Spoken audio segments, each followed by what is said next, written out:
In this chapter, we focus on process costing.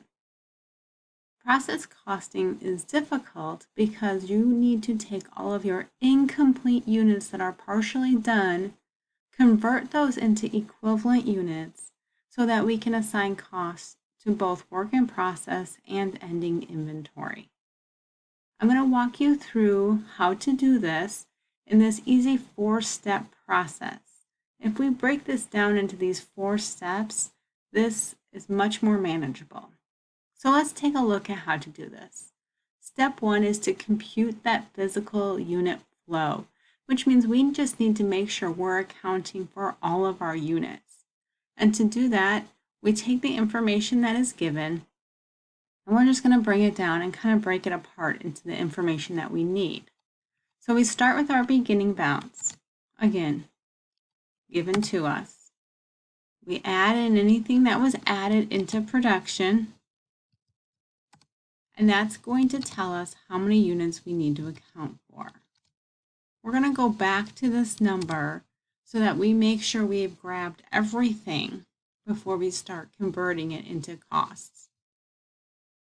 One of the very important pieces of this is to figure out what is our completed and transferred out units. This tells us how many units we have that are 100% done that should be assigned all of our costs. We can back into this number if it's not given to us by first looking at how many units we have to account for, which we just determined. So you can see those two numbers are the same. We know that we have 2,000 units that are not complete, right? So that means that we must have, if I take my units I have to account for minus what's in my ending inventory, it's going to tell me that I have 83,000 complete units, and these must have been transferred out to our finished goods. So what we need to do now is go through and break apart those 2,000 units to determine what are those equivalent units, because those units sitting in our ending inventory are partially complete. So first thing we're going to do is just bring in our completed units from step 2. These are whole units and we need to make sure we account for them. We break this into materials and conversion. This is because these two separate areas are usually completed at different rates. So we make sure we can assign a different equivalent unit for materials and a different one for conversion. Now, we're going to take a look at our ending inventory, and that's the number that we want to put in here. 2,000. Now, the part that we need to focus on as far as percentage, we come up here, we're only looking at that ending inventory percentage. The first thing that I like to do is take that beginning inventory percentages and just delete them. We don't need that information, so I don't want you to get confused. They always give it to you, but you do not need that beginning inventory. So you can see our materials are 100% complete. This is also given to us in homework problems by saying that materials are added at the beginning of the process.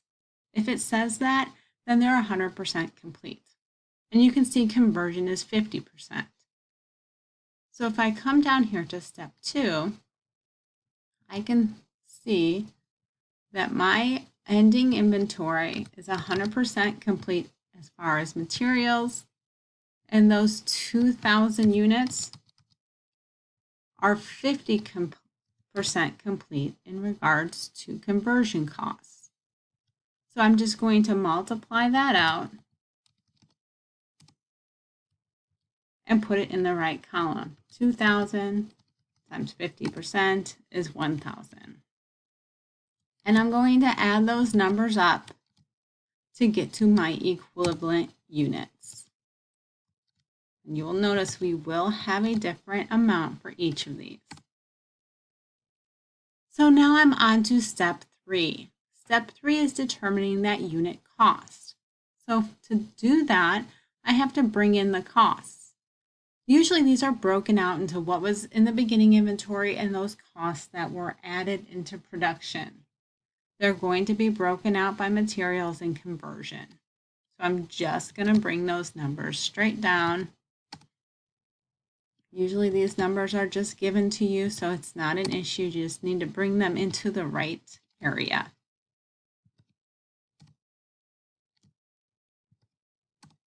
And now I need to find those total costs.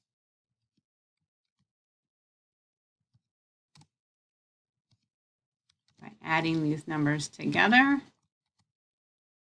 Now I have all the costs that I need to account for. My next step in step 3 is to bring down those equivalent units that I determined in step 2. So materials I'm bringing in from here. Conversion I'm bringing in from here. And then I'm going to determine a cost per equivalent unit. I take my total costs and I divide by my equivalent units. If I take this and just drag it over, it's going to copy that formula.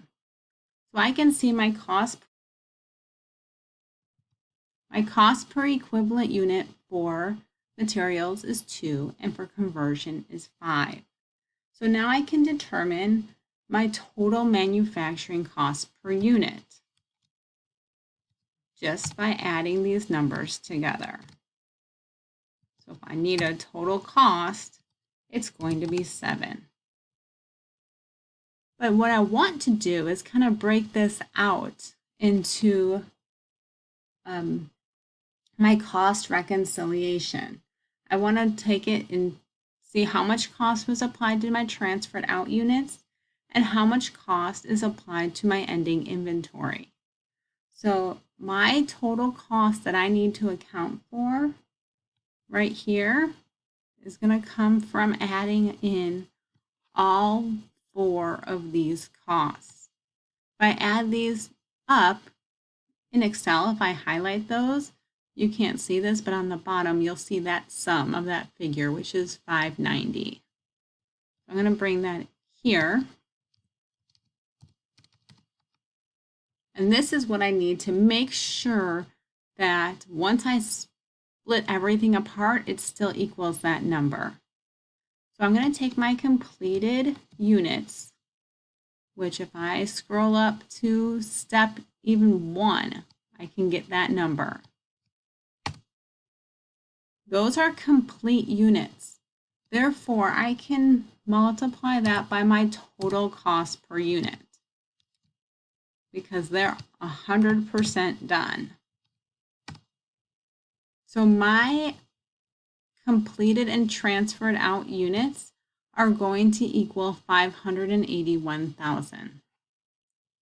Now, I don't really like the way that looks, so I can come over here, hit the $sign, put it in the accounting format, and if I do not want those decimals showing, I can move that over.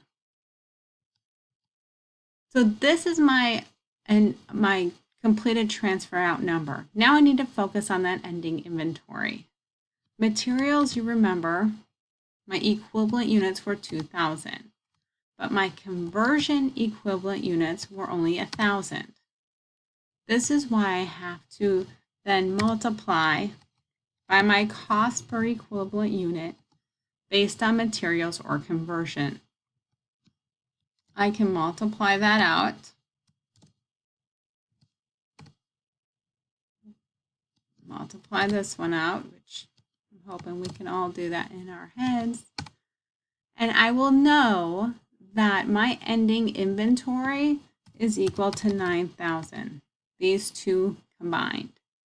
But I can make sure that my costs, I've captured everything by adding up what was transferred out and what's in my ending inventory and making sure that it agrees with all the cost that I needed to account for originally. So hopefully this helped. If you need more questions or have more questions, just let me know. The solution is here as well. You can look at that and give it a try on some of your homework, and hopefully you'll get this. Notice that in some of your homework problems, you don't have to start at step 1. Sometimes you start at step 2.